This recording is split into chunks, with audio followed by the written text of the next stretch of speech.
Welcome back to Land Investing 101. In this video, we're going to talk about what is a periodic tenancy.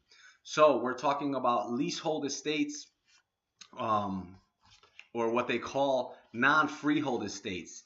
And in these non-freehold or leasehold estates, as they are called, there's 4 different kinds of ways to own property interests of limited duration.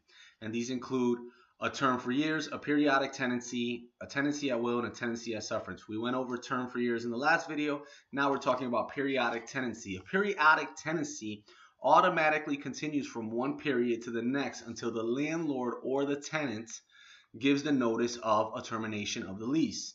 Notice must be given one full period before the termination.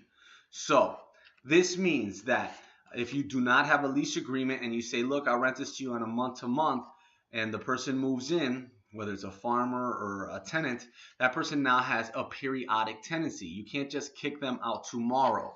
In a periodic tenancy, it will continue, right? That person can rent that out for the next month after month after month forever, as long as the tenant and the landlord agree. Now, if one of them wants to break the agreement, there needs to be what they call a periodic notice. So this notice has to be the same period as what the periodic tenancy was.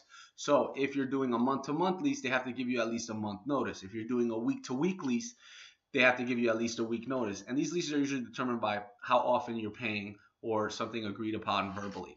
So that's a periodic tenancy. In the next video, we'll go over what a tenancy at will is.